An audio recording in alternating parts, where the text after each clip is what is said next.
Hello from CNN London. I'm Monita Rajpal. This is World Report. Afghanistan's future is on the line in London. Right now, world leaders are working on a strategy to move the country forward. So far, the hottest debate is surrounding a $500 million pay for peace proposal. It is designed to get Taliban fighters to lay down their arms by paying them in cash, land, and jobs. But Afghanistan will likely be going beyond borders to bring you all the angles of this story. Morgan Neal is live outside the conference. Atia Abawi is in Kabul with the Taliban's reaction. But let's start with you, Morgan, in London. What's been said so far? Well, essentially what we've been hearing about are strategies to... Atia Abawi in Kabul, Morgan Neal in London. Thank you both so much. Well, President Barack Obama touched on the U.S. troop increase in Afghanistan during his State of the Union speech last night. He says those soldiers will focus on training Afghan security forces. Mr. Obama hopes the Afghans will be ready to take over in July 2011, and U.S. troops can then start to come home. The customary opposition response to the State of the Union address came from the governor of Virginia. Republican Bob McDonnell had some good things to say. He likes the idea of reining in the deficit and new efforts to create jobs, but he says the government should stop trying to control so much. Many Americans... As for how the people felt about the president's speech, 400 Americans who watched the speech were polled. 48% of them said they had a very positive reaction.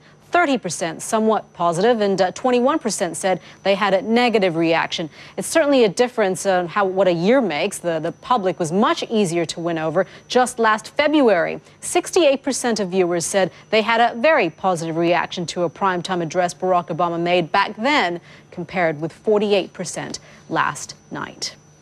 So what do the bankers make of the president's message? Some of the biggest names in finance are gathered for the summit of movers and shakers in Davos. Judgment day for one of the most famous men in French politics. Former Prime Minister Dominique de Villepin is expected to hear the verdict in a 4-month-long corruption case against him and 4 other defendants. The charges stem from a 2004 plot to smear Nicolas Sarkozy back then. Joins us now from Paris with more on what's being called the trial of the decade, Jim. Well, I'm not sure it's the trial of the decade, Monita. A lot of attention is focused on Haiti, including fundraising, and the Hope for Haiti charity album is shaking up U.S. pop charts. It features songs by Shakira, Bruce Springsteen, and Madonna, who performed. Let's get a check of the international weather picture now. Mari Ramos is at the World Weather Center with the details. Hello, Mari. Hello, Monita. Well, we're going to start in Peru. We're talking... All right, Mari, thank you very much for that. We want to take you back now to Paris and Jim Bitterman, where we understand there's more news in the verdict in the corruption case against the French former Prime Minister Dominique de Villepin. Jim, what do you know?